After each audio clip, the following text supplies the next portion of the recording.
오늘 우리에게 주시는 하나님의 말씀은 신약성경 누가복음 2장 8절에서 14절까지 말씀입니다. 그 지역의 목자들이 밤에 밖에서 자기 양떼를 지키더니 주의 사자가 곁에 서고 주의 영광이 그들을 두루비춤에 크게 무서워하는지라. 천사가 이르되 무서워하지 말라. 보라, 내가 온 백성에게 미칠 큰 기쁨의 좋은 소식을 너희에게 전하노라. 오늘 다윗의 동네에 너희를 위하여 구주가 나셨으니 곧 그리스도 주시니라. 너희가 가서 강보에 쌓여 구유에 뉘어 있는 아기를 보리니 이것이 너희에게 표적이니라 하더니 호련히 수많은 천군이 그 천사들과 함께 하나님을 찬송하여 이르되 지극히 높은 곳에서는 하나님께 영광이요 땅에서는 하나님이 기뻐하신 사람들 중에 평화로다 하니라. 오늘은 성탄의 축복이 임하시길 라는 제목으로 일산 좋은교회 정규진 목사님께서 말씀을 전하시겠습니다. 할렐루야. 성탄의 축복이 임하시길, 이 제목처럼 오늘 우리 모든 교우들 위해 또 이 민족과 각 나라 위에 성탄의 은혜가 그리고 성탄의 축복이 임하시기를 바랍니다. 여러분, 지금부터 한 2020여 년 전 이 즈음에 인류 역사상 가장 위대하고 단 1회밖에 발생되지 않았던 놀라운 일이 있습니다. 그것은 하나님이 이 땅에 오신 것입니다. 구약 성경을 보시면 하나님이 이 땅에 오시는 일이 여러 번 있었습니다. 천사의 모습으로, 하나님의 사자의 모습으로, 여러 모습으로 하나님이 이 땅에 오셔서 믿음의 사람들을 도우시고 했던 적이 있었습니다. 하지만 2000년 전 하나님이 이 땅에 오신 그 사건은 인간의 몸으로 오셨습니다. 인간의 몸으로 인간의 태를 빌려서 육신을 입고 태어나셨습니다. 그 이유는 설교 중에 우리가 많이 들으셨을 것이고 초신자가 아니신 분들은 아실 것입니다. 하지만 초신자이신 분들도 계실 수 있으니까 잘 들어보십시오. 왜 굳이 우리에게 오시는데 인간의 몸을 입고 오셨을까요? 그것은 바로 인간의 문제를 해결하기 위해서, 인간의 문제를 해결하기 위해서는 인간이 되어야 했기 때문입니다. 그것이 바로 인간의 죄입니다. 인간의 죄 문제를 해결하기 위해서 우리 하나님께서는 이 땅에 육신을 입고 인간의 모습으로 오셨고, 그래서 그분을 저희 죄에서 저를 구원할 자라고 하는 뜻으로 예수, Jesus, 예수님이라고 우리가 부르게 되었습니다. 여러분, 이러한 일이 2000년 전에 있었는데 이 일을 이미 알고 있는, 그 하나님의 계획을 이미 알고 있는 천군 천사들은 이것을 놀라운 일인 것을 아니까 그렇잖아요. 이것이 인류 역사, 전 우주의 역사에 가장 중요한 사건인 것을 아니까 이 천군 천사는 거기에서 찬양을 하며 하나님께 영광을 돌렸습니다. 여러분, 이 천군 천사들의 메시지와 이 천군 천사들의 찬양, 이것이 읽으신 본문 내용입니다.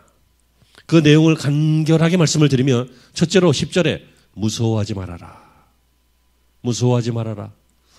여러분, 하나님이 이 땅에 오셔서 우리에게 찾아오셔서 주시는 것이 무엇입니까? 여러분, 이방신들은, 우상들은, 마귀와 그들에 의해서 발생되어진 각 민족의 그런 종교들은 사람들에게 두려움을 줍니다. 공포를 준다고요. 하지만 참신이신 하나님께서는, 우리의 아버지이신 하나님께서는, 우리를 지으신 창조주께서는 우리에게 오셔서 우리에게 평안을 주십니다. 두려워하지 말아라. 그리고 10절에 내가 좋은 소식을 너희에게 전한다. 좋은 소식입니다. 저는 요즘 좋은 소식을 여러 군데서 듣고 있습니다. 다행이라고 해야 될지 잘 모르겠습니다만 다행스럽게도 우리 교회가 이번에 수험생이 많지 않아요. 근데 수험생들이 자기가 원하는 학교에 수시로 몇 군데씩 다 됐어요. 그러니까 이것들이 떨어질 일은 없어. 떨어지면은 참 좀 미안하잖아. 물어보기도 안 물어보기도. 그래도 우리가 기도하고 하나님 더 오세요 청했더니 하나님께서 응답해 주셔서 아주 좋은 소식이 신 집사님에서도 들려오고 김 집사님한테도 들려오고 또 저쪽 동네도 이렇게 들려와요. 참 감사한 일인 줄로 믿습니다. 반드시 합격이 축복만이라고 할 수는 없지만 그래도 그 엄마 마음, 아빠 마음, 그리고 성도들 마음 큰 기쁨을 주시는 건 맞잖아요. 자, 그런데 이게 다 좋은 소식이에요. 병원에 입원하셨던 분이 퇴원하는 것도 좋은 소식이고 그동안 어려움을 겪었던 분이 사업이 일어날 기미가 보여서 잘 시작되는 거, 이런 거 좋은 소식이에요. 이러한 좋은 소식들이 여러분의 인생의 길목마다 순간마다 많아지시길 바랍니다. 그런데 여러분, 정말 좋은 소식이 있습니다. 굿뉴스, 유앙겔리온, 복음, 이것이 바로 좋은 소식입니다. 복음. 왜 좋은 소식입니까? 이것을 10절에서는 큰 기쁨의 좋은 소식 이렇게 얘기합니다. 그러니까 작은 기쁨이 아니라 큰 기쁨인데요. 그냥 가장 큰 것이 아니라 제일 큰 것을 말합니다. 여러분, 사실 돈벌이가 좀 된 거 기쁘지만 가장 큰 기쁨은 아니잖아요. 좀 있으면 또 걱정이 또 생기고 또 돈도 다 쓰고, 여러분 퇴원하고 건강해지는 거 좋은 일이지만 또 아플 수도 있단 말이에요. 아이들이 이번에 좋은 학교에 잘 진학을 하게 돼서 감사하지만 나중에 취직할 때는 어려울 수도 있어요. 그러니까 이 기쁨은 그때뿐이고 제한적이고 그런 거예요. 여기서 말하고 있는 이 큰 기쁨은 본질적인 기쁨, 가장 큰 기쁨, 제일 중요한 기쁨을 말해요. 그래서 이 기쁨은 나의 기쁨, 너의 기쁨 이렇게 끝나는 게 아니라 10절에 온 백성에게 미칠 큰 기쁨의 좋은 소식이다. 온 백성, 인류에게 미칠. 이 지구촌에 귀 있는 자는, 마음을 여는 자는, 그것을 믿는 자는 누구든지 얻을 수 있는 그 큰 기쁨, 그것을 너에게 말한다 라고 하면서 그 내용을 말씀하시죠. 그 내용이 무엇입니까? 11절에 오늘날 다윗의 동네에 너희를 위하여 구주가 나셨다. 다윗의 동네라고 하는 것을 언급하는 이유는 무엇입니까? 이것은 이분이 하나님의 약속 속에 들어있는, 하나님의 계획 속에 들어있는 메시아라고 하는 뜻입니다. 근데 그분이 너희를 위하여 태어나셨는데 구주가 나셨으니 11절에 곧 그리스도 주시니라. 여러분, 이 땅에 위대한 왕이 태어났다는 것이 아닙니다. 너무너무 귀하고 똑똑하고 아름다운 사람이 태어났다는 얘기가 아니라 이 땅에 정말 보석처럼 반짝반짝 빛나고 존귀하고 가치 있고 이런 사람이 태어났다는 얘기가 아니라, 그런 사람들도 지금도 태어나고 있고 지금도 잘하고 있고 지금도 활동하고 있죠. 여기서 말하고 있는 이분은 구주로 태어나셨습니다. 이분은 혁명가가 아닙니다. 정치가가 아니라고요. 이분은 영웅이 아닙니다. 이분은 사람들을 이끌어가는 계몽가도 아니고 이상적인 모범가요 교사도 아닙니다. 그런 역할도 보이시긴 했지만 이분의 정체는 구주, 그리스도이십니다. 그런데 그분이 12절에 구유에 누인 아기의 모습으로, 그러니까 인간의 모습으로 태어나셨어요. 12절에 너희가 가서 강보에 쌓여 구유에 누인 아기를 보리니 이것이 너희에게 표적이니라. 표적, 세메이온, 표적, 사인이라고 하는 것인데요. 이것이 그냥 아이가 아니라 이것이 너희의 신앙의, 인류 구원의, 하나님의 일의 표적이다, 사인이다 라고 천사들이 말하고 있습니다. 그러면서 우리에게 말하죠. 이것이 무슨 소리인지 모르는 사람들이 지금 그 어두운 가운데 많이 있을 거예요. 이 사건이 무슨 사건인지 몰라서 1호부터 33년 후에 어떤 일이 벌어졌습니까? 구세주인 줄 알았는데 그냥 실패한 정치가인 줄 알고 예수를 유대인들이 다 배신하고 예수님을 팔았어요. 여러분, 이런 것을 모르는 사람들이 있어요. 하지만 이들이 천군 천사들이 하는 말이 지극히 높은 곳에서는 이것을 아는 사람들에게는 하나님께는 영광이요 땅에서는 기뻐하심을 입은 사람들 중에 평화로다 라고 하면서 이 찬양을 마무리하고 있어요. 기뻐하심을 입은 사람, 이것이 중요한 것입니다. 모든 사람 중에 평화로다 하면 듣기 더 좋잖아요. 여러분, 이슬람도 평화고 힌두교도 평화고 부다도 평화고 온 지구촌의 인류에게 평화가 넘치기를 바랍니다 하면 얼마나 듣기 좋아요. 얼마나 제가 인품이 좋아 보여요. 그죠? 청송교도소도 평화가 임하고 저쪽 보호감호소에도 평화가 임하고 이렇게 하면 얼마나 좋겠습니까?만은 성경은 분명히 분리하여 기록하고 있습니다. 기뻐하심을 입은 사람들 중에 평화입니다. 이 사람이 누굽니까? 여러분들이십니다. 이 시간 온라인 예배를 드리고 있는 여러분들이십니다. 훗날이라도 이 복음의 말씀을 듣고 내가 하나님의 자녀임이 깨달아지신다면 바로 당신이십니다. 당신에게 주님의 평화가 임하는 것이고 그 시간 동시에 하늘에 계신 하나님께는 영광이 되는 것입니다. 여러분, 그러므로 이 성탄에 대한 이 개요를 이미 다 말씀을 드렸습니다. 이제 이것이 왜 하나님께 영광이 되고 왜 우리에게 평화가 되는지를 우리가 간결하게 살펴보시면서 실제로 그냥 축복만 빌고 끝나는 것이 아니라 그런가 보다 하고 평화에 대한 이야기만 듣고 끝나는 것이 아니라 실제로 여러분들이 평화의 사람이 되시길 바라고 하나님에게 영광이 되는 인생이 되시기를 주의 이름으로 축원합니다. 왜 하늘에서는 하나님께 영광입니까? 이 일은 하나님이 하신 일이기 때문에 그렇습니다. 이 성탄이라고 하는 것은 하나님이 만드신 일이고 하나님이 일하신 것이고 하나님이 하신 사건입니다. 여러분, 이 땅에 수많은 절기들이 있어요. 민족마다 명절들도 있어요. 이런 것들이 왜 생길까요? 어떤 전통이 생긴 것은 반복되다 보면 전통이 돼요. 예를 들어서 농사를 지어야 되는데 이때쯤 씨를 안 뿌리면 큰일 나요. 농사를 1년을 망쳐요. 굶어 죽잖아요. 그러니까 이때쯤에는 비가 오고 이때쯤에는 계절이 이렇게 바뀌고 뭐 하니까 이 농사 때마다 절기들이 있어요. 그래서 그 절기를 기억해요. 그리고 나중에 다 추수해서는 또 서로 우리가 공동체가 돌아보자, 또 내년을 준비하자. 바보 같은 놈들은 바보 같은 짓 하다가 물건 다 쓰면 안 되니까 이런 것들을 좀 다독거리고 정비하고 하기 위해서 어느 민족이나 다 이 추수절들이 있어요. 우리는 추석이 있고 기독교 계통에는 추수감사절이 있고 각 나라들마다 이 추수와 관계된 그런 것들도 있어요. 이렇게 명절은 사건을 기억하거나 아니면 인생사의 중요한 일들을 잊지 않기 위해서 이런 일들이 반복되다 보니까 각 지역이나 민족 속에서 명절이라고 하는 것들이 만들어져요. 중요한 것은 다 누가 만들었어요? 사람이 만든 거예요. 그리고 이 사람들이 하나님을 의지해야 되는데 하나님을 모르기 때문에 알 수 없는 영적인 세계를 의지하다 보니까 그 영적인 세계에 의지하면서 인위적으로 만들어진 어떤 시스템들이 있어요. 그런 것들이 또 명절을 만들어요. 중요한 것은 사람이 만들었다는 것이죠. 생각해 보십시오. 그거 없어도 살 수 있어요. 여러분, 떡국 안 먹어도 나이 먹어요. 동지 때 팥죽 안 써먹어도 귀신 안 들려요. 청포물에 머리 안 감아도 머리 안 빠져요. 다 그런 뭐 집어넣은 것들이 있잖아요. 그러나 왜 그렇습니까? 이것은 사람이 만든 일이고 그렇게 지키면 먹고 사는데 유익하니까 잊지 말자라고 하는 의미로 만들어진 어떤 기록들인데 그런 것들은 사람에게 조금 실수를 하거나 지혜를 주거나 뭐 이런 데 영향을 줄 수는 있지만 죽고 사는데 중요하지 않아요.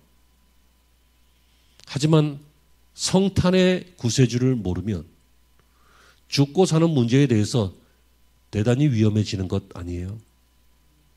왜 그렇습니까? 그것은 하나님이 만드신 일이고 하나님이 진행하신 사건이기 때문인데 그 하나님께서 이 성탄을 통하여 우리를 회복시키시려고 했다는 것입니다. 회복은 구원을 말합니다. 에덴 동산 이후로 하나님을 등지고 쫓겨난 아담의 후예들이 이 땅에서 죄인의 모습으로 살다가 하나님께로 돌아가는, 하나님께로 회복하는, 천국으로 회귀하는 이런 사건이 있어야 하는데 그럴 일이 없다는 거예요. 왜요? 죄의 값은 사망인데 우리가 죽어버리면 어떻게 하나님께로 가요?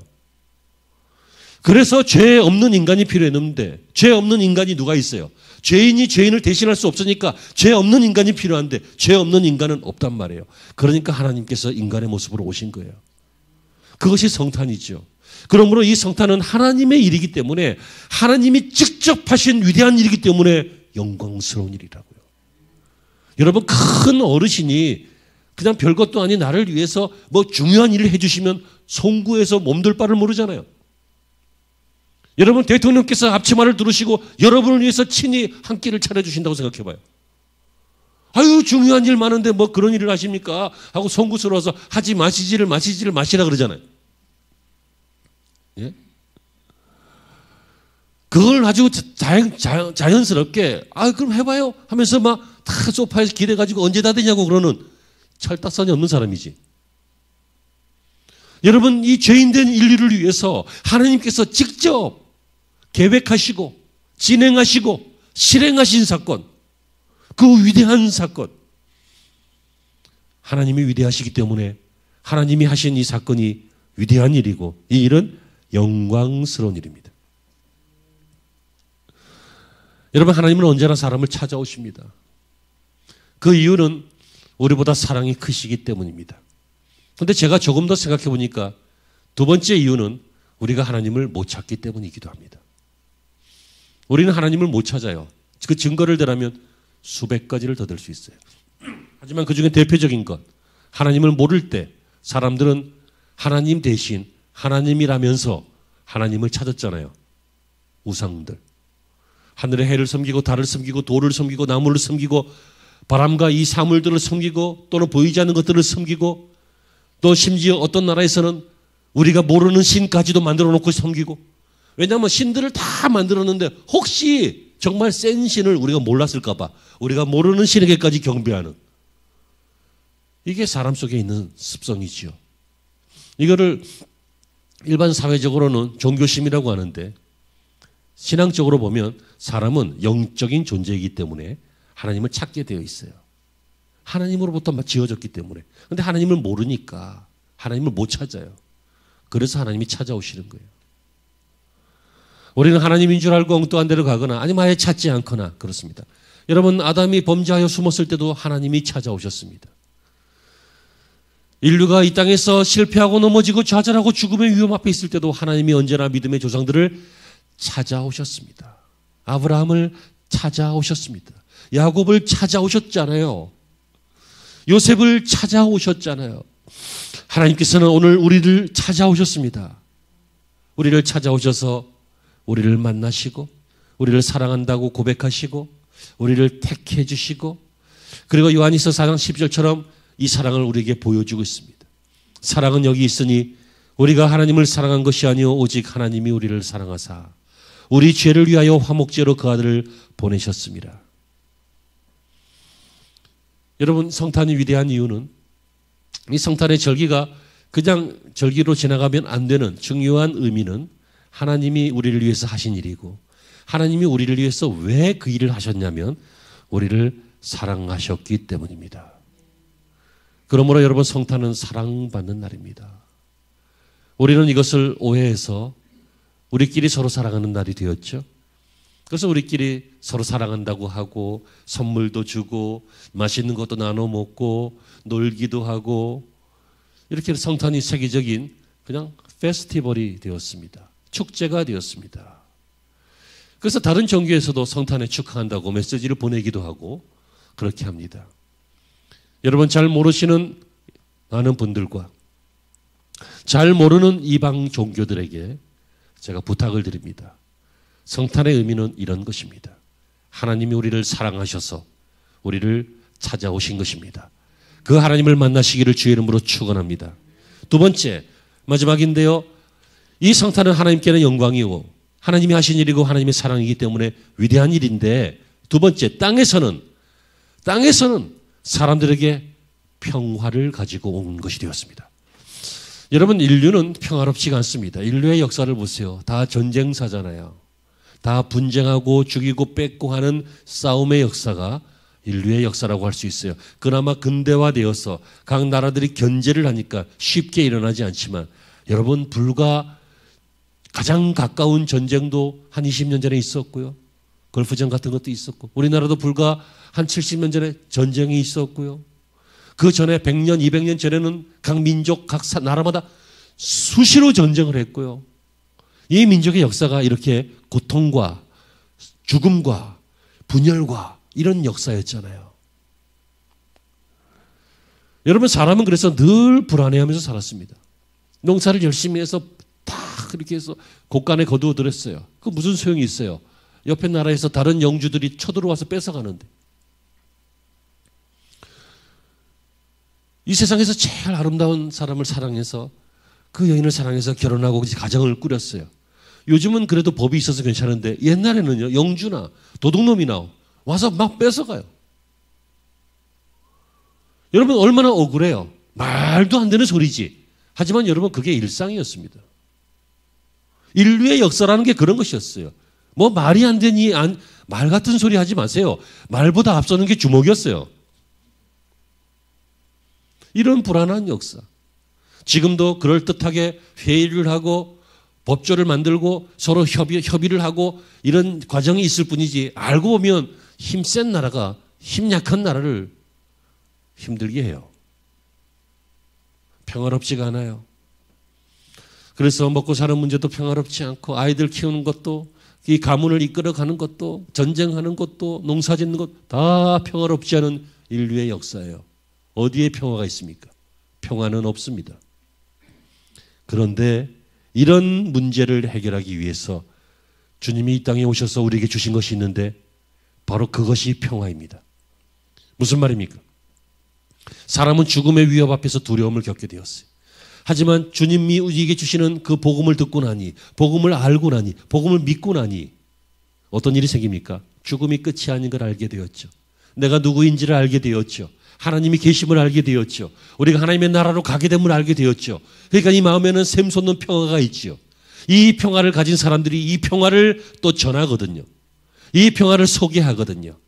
그러면 이 평화를 소개받은 사람들은 이러한 평화를 소유하였기 때문에 이제는 더 이상 예전과 같이 전쟁을 하거나 예전과 같이 탈취를 하거나 예전과 같이 그렇게 불안 속에 빠져 사는 일들을 하지 않고 그들의 삶이 변하기 시작하죠. 그래서 여러분 복음은 사람에게 구원만 주는 것이 아니라 삶을 평화롭게 바꾸기 시작합니다. 여러분 뺏고자 하는 욕망이 간절히 있는데 그 뺏지만 한다고 안 뺏겠어요? 애기들 보세요. 애기들. 지구 거 뺏어 먹으면 안 돼. 그걸 뺏어 먹잖아요. 그게 본능이라고요. 사람 안에는 그런 게 있어요. 어른이 되어서는 왜 못해요? 뺏고 싶어요. 남의 돈 뺏고 싶어요. 하지만 왜 못해요? 경찰이 계세요. 신고하면 잡아가요. 법 때문에 못하는 거죠. 이 세상은 이렇게 윤리나 도덕이나 법으로 사람을 제어하려고 하는데 제어가 안 된단 말이에요. 보이지만 않으면 눈 가리고 다 한단 말이에요. 그러나 복음이 그 안에 들어가면, 복음이 그 사람의 인성을 바꾸면, 그 사람의 가치관을 바꾸면, 그 사람의 모든 미래관과 세계관과 우주관과 종교심을 바꾸면 어떤 일이 생겨요? 정말 평화로운 사람이 돼요. 이상하죠? 옛날에는 주는 게 그렇게 아까웠는데 이제는 주고 나면 뿌듯해져요. 그렇죠? 옛날에 수고하는 게 그렇게 귀찮았는데 이제는 수고하고 나면 그렇게 보람이 있을 수가 없어요. 섬기는 것이, 옛날에는 섬김 받는 것이 좋았는데 섬기는 것이 아름답고 희생하는 것이 땀이 무엇인지를 알게 되었고, 그래서 엄마들이 하는 말이 옛날에는 거짓말인 줄 알았는데 지금 보니까 진짜더라고요. 야, 괜찮아. 너 먹어. 먹는 것만 봐도 배가 불러. 먹는 걸 봤는데 어떻게 배가 불러? 근데 배가 불러요. 그렇죠, 권사님. 그렇죠, 전사님. 그렇죠. 자기가 아무리 배가 고파도요, 애껏 뺏어갖고 먹으려고 하는 사람은 없어요. 맛이나 볼까 먹을 수는 있지만. 평화. 우리 주님께서는 이 인류에게 평화를 주시기 위해서 오신 것입니다. 할렐루야. 그러므로 여러분, 이 주시는 평화를 놓치지 말고, 이 주시는 평화를 외면하지 말고 우리 모두가 평화로운 인생, 평화로운 나라, 평화로운 민족, 평화로운 신앙생활이 돼야 될 줄로 믿습니다. 그런데 여러분, 이것을 듣는 분도 있고 못 듣는 분도 있습니다. 아는 분도 있고 모르는 분도 있습니다. 지금도 예배를 드리지만 목사님, 설교가 이제 끝나갈 시간이 돼가는데 50분쯤 됐는데요. 뭐 이런 마음이 드는 분이 있고 아니면 어떤 분들은 이 말씀이 귀에 쏙쏙 들어오고 마음에 탁탁 자리 잡아서 말씀이 은혜가 되는 분들도 있습니다. 무슨 얘기냐면 이 평화를 준다고 다 누리진 않고요. 이 복음이 있다고 다 붙잡진 않아요. 그래서 오늘 본문에 뭐라고 돼 있어요? 성탄이라고 하는 것은 기뻐하심을 입은 사람들 중에 평화입니다. 여러분, 성탄을 기뻐하는 사람들이 이 평화를 누린다고요. 하나님, 나를 위해서 예수님으로 이 땅에 오셨어요. 너무 감사해요 하고 기뻐하는 그 사람이 이 평화를 누려요. 이 성탄 예배가 얼마나 귀한 예배인 줄 알고 어떻게 해서든지 나중이라도 드리려고 이 날을 기억하고 기다리고 준비해서 하나님 앞에 예배하시는 그분은 반드시 평화의 사람이 되고 평화를 누리는 인생이 되는 것입니다. 아무나 그러는 것이 아니에요. 이 성탄은 알고 보면 모든 사람의 것이 아니에요. 예수 그리스도를 구세주로 영접하는 사람들의 것이 성탄이에요. 그러므로 여러분, 이 성탄을 모든 사람에게 미칠 기쁨의 좋은 소식이긴 하지만 그 모든 사람 중에 모든 사람이 이 지구촌의 70억 전부를 얘기하는 것이 아니라 그 중에 기뻐하심을 입은 모든 사람들, 하나님의 백성들을 말하는 것이죠. 사랑하는 성도 여러분, 예전 같지는 않습니다만 성탄의 분위기는 많이 좀 수그러드는 것 같습니다. 예전에는 거리마다 캐롤도 좀 나오고 반짝반짝 장식도 좀 하고, 그리고 그날을 준비하면서 선물도 준비하면서, 또 교회에서는 행사 준비하면서 찬양 준비하고 연곡 준비하고 또 이것저것 하면서 이 성탄의 기쁨, 주님을 기다리는 기쁨, 마치 결혼식을 준비하는 신부가 웨딩샵에도 가고 또 화장하는 데도 가고 또 이것저것 예단도 예물도 좀 고르면서 막 이렇게 준비하는 것처럼 이 성탄도 우리가 준비하던 그런 시대가 있었는데, 요즘은 많이 수그러들었고, 특별히 2020년 이 코로나19 상황에서는 현저히 수그러들었죠. 예배 현장에도 지금 제한된 인원들만 있을 수 있고 다 온라인으로 드리잖아요. 그렇더라도 여러분, 지금까지 들으신 이 성탄의 의미를 잊지 마시고 이 성탄의 축복을 놓치지 않는 평화의 인생이 되시기를 바랍니다. 영광과 평화, 이것이 성탄의 목적이고 의미입니다. 하나님이 하신 이름을 고백하여서 하나님을 높여드리고 예수님을 축하하고 영광을 드리고, 그리고 우리는 구원받은 자고 기뻐하심을 입은 사람들이기 때문에 우리에게 평화를 주시려 오신 그 예수님을 우리가 만나서 실제적인 평화를 누림으로 우리는 사람들 중에 평화를 누리는 그 주인공이 되는 것, 이것이 바로 예수 성탄의 본래 의미요, 하나님께는 영광이 되는 일이요, 우리에게는 진정한 평화가 임하는 일인 줄로 믿습니다. 우리 사랑하는 모든 성도들, 이 성탄의 축복이 임하시기를 바랍니다. 성탄의 축복이 여러분과 여러분의 가정 위에, 자녀 위에, 그리고 우리들의 온 교회 위에 충만하게 임하시기를 주의 이름으로 축원합니다. 기도하시죠. 하나님, 감사합니다. 우리를 위해서 이 땅에 오신 예수님을 우리가 너무도 형식적으로 또는 정기적으로 또는 의무적으로 이렇게 만났다면 이제는 다 내려놓고 벗어놓고 그분을 본질적으로 만나고 기뻐하심으로 만나고 영접함으로 만나고 성탄의 본래 의미로 주님을 만나게 하여 주시옵소서. 하나님, 우리를 통하여 영원히 영광을 받으시고 우리는 하나님을 통하여 영원히 평화 가운데 거하게 하여 주옵소서. 예수님의 이름으로 기도합니다.